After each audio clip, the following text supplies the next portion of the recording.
প্রিয় হবু শিক্ষক ভাই বোনেরা, যারা ষষ্ঠ কোনো বিজ্ঞপ্তিতে আবেদন করেছেন তারা জানেন যে আপনাদের ফল প্রকাশ হবে যে কোনো সময়।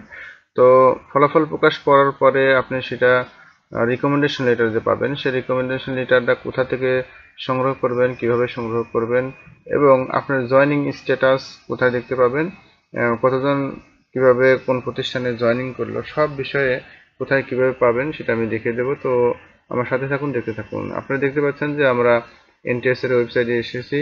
তো আপনারা আরেকটা ওয়েবসাইটে জানেন যে ngi.teletalk.com.bd যে ওয়েবসাইট আছে, সেই ওয়েবসাইটের মাধ্যমে কিন্তু আমাদের আবেদন করতে হয়েছে।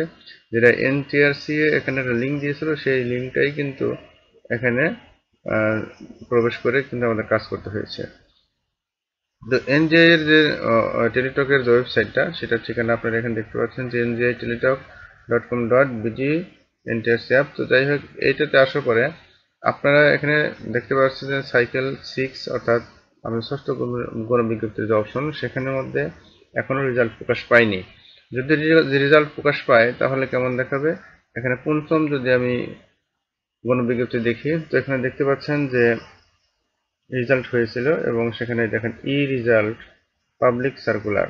তো আপনাদের এরকম আসবে। তো ই রেজাল্ট পাবলিক সার্কুলার এরকম আসলে আপনারা কিভাবে রেজাল্ট দেখবেন, সেখানে দেখতে পাচ্ছেন যে e result for public view, e result for institute, e result for applicant.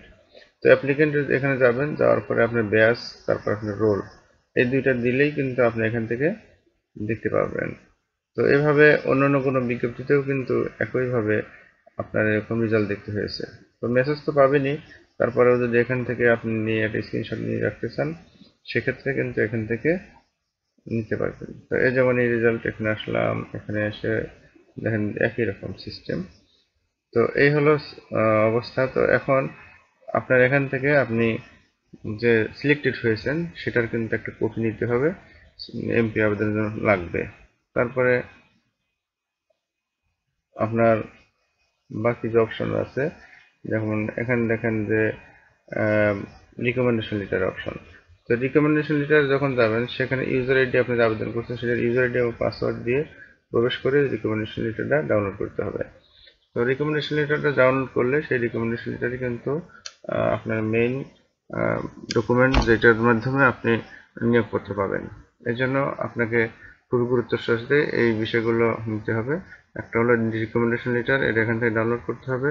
2 number, আপনি সিলেক্ট হয়েছেন কিনা সে বিষয়ে আপনাকে অ্যাপ্লিকেন্ট স্ট্যাটাস দিতে হবে। অ্যাপ্লিকেন্ট যে সিলেক্টেড হয়েছেন সেটার একটা কপি লাগবে, যেটা এর আগে আমি এখানে দেখিয়ে দিলাম যে এই যে অ্যাপ্লিকেন্ট জয়েনিং স্ট্যাটাস, এগুলো সবগুলো কিন্তু এমপির জন্য লাগবে।